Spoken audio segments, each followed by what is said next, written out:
میدونم تو هم یکی مثل من بودی، یه رابطه یه تکراری، یه حس معمولی نداریم هیچ کدوم که منظوری، و تو هم ناراحتی از این قصه بدجوری. تو با اون خنده های فیک مصنوعی، یه آدم دیگه پشت این فیس مظلومی.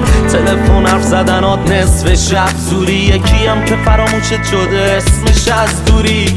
یادت نی وقتی بودی دپرس بدجوری، تو بغل من میکردی گریه مست بودی. ما میتونستیم ولی حیف که ترسویی، و تو چیزایی که تو این بین مسئولی. یادت نی وقتی بودی دپرس بدجوری، تو بغل من میکردی گریه مست بودی. ما میتونستیم ولی حیف که ترسویی، و تو چیزایی که تو این بین مسئولی. کی جز تو میمونه پیشم شب تو با کی صبح شد؟ چرا بی خود مرد اون روزامونو، چرا اینطور شد؟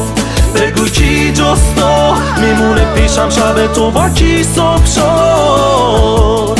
چرا بی خود مرد اون روزامونو، چرا اینطور شد؟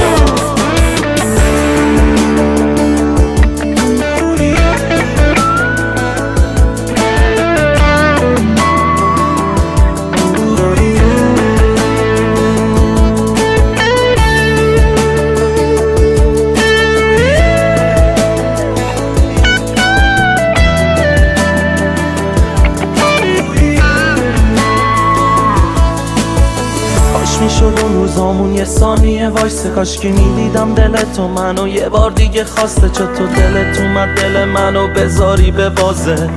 به جز تو این دیوونه با کی بسازه؟ کاش که یکی پیدا بشه و یه رایی بشناسه، که بفهمم دلت تازگی یا چرا بی احساسه. کاش کی بشه از این حرفا تو بسازی پازل، تا شاید شروع بشه یه بازی تازه. که باز ببینم منو دیدی دست کن میدی پیش همین، ولی بحثمون این دوباره به من خسته جون میدی. با چشات هرچی توی دلت دست نشون میدی، تو از پنجره دست کن میدی پیش همین، ولی بحثمون این دوباره به من خسته جون میدی. با چشات هرچی توی دلت دست نشون میدی. کی جز تو میمونه پیشم شب تو با کی صبح شد؟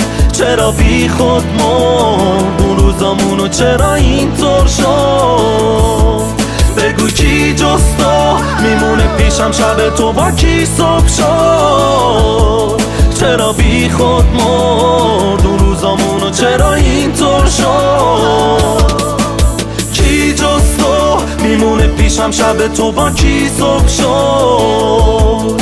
چرا بی خود مرد اون روزامونو، چرا اینطور شد؟